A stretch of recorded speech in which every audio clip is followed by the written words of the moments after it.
Hello and welcome back to Scorpio Tech. In this video we're going to be taking a look at the Drop ENTR or ENTR mechanical keyboard. This is classed as an entry-level mechanical keyboard that features a beautifully weighted aluminium casing, cherry style stabilizers, 87 keys and a bunch more neat features which we'll cover in this video. Although the packaging is quite plain, I actually quite like the simplicity of it with the Drop logo centered on the outside of the box. Taking a look inside, we obviously have the keyboard itself, which we'll take a closer look at shortly. This board is available for $90, or that's just under £70 I believe, and can be picked up in a variety of colours, including white and silver as shown here, green and grey, or just black. Each of these colour variants is also available with either Gateron yellow switches or Halo True switches.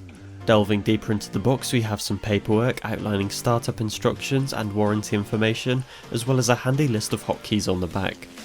As well as this, there is a good length USB Type-C to USB Type-A cable and a decent keycap puller hidden underneath, which in my opinion is a really nice addition, as a lot of mechanical keyboard users will be swapping around their keycaps, especially with the slight defect in some of the keycaps with this board, which you'll see soon. So, taking a closer look at the keyboard, we can see that the layout is in TKL or 10 keyless. The default caps are made from a reasonably strong double shot PBT, which are supposedly resistant to any fade or shine with extensive use. The keyboard design is also fairly minimal, which I absolutely love, and the anodized aluminium case gives it a really premium feel. As you can see, the USB Type-C slot is on the back left of the keyboard, so keep that in mind if you already have a custom keyboard cable that you wish to use. Moving on to the switch options, the Halo Trues which I opted for on this board are a tactile switch, meaning that they have a subtle bump when you press down on the key, which is a feeling that I personally love.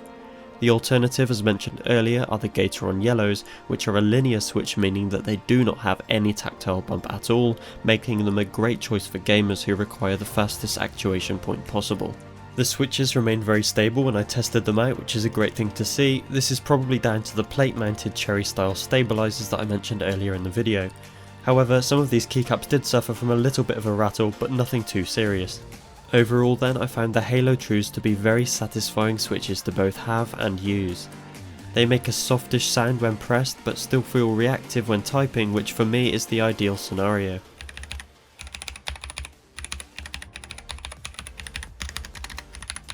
One of the other prominent features with the Drop ENTR is the keyboard backlighting. There is only one colour option unfortunately, and it does look rather yellowish as you can see, but this can be toggled on and off with the function key and the arrow keys, as well as various brightness increments as well. In addition to the yellowish looking keyboard backlight, there is also an issue on some of the keycaps as I mentioned earlier in the video. In my case this was with the W key and some shine through from the backlight, and I know that I'm not the only one with this issue either. However, there is a good chance that you're going to be changing the keycaps anyway, so for most of you this won't be an issue at all. So before we wrap up this video, let's take a moment to do the all-important sound test with the Halo True switches. I hope you enjoy.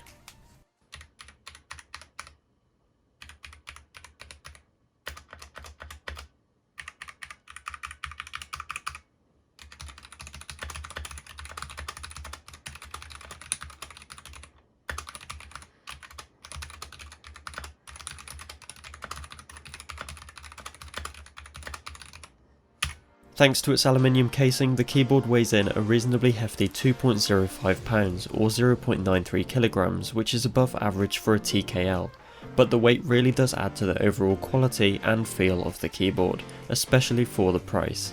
As always, I hope you enjoyed this video, and I hope that all of you have a lovely Christmas or holiday season.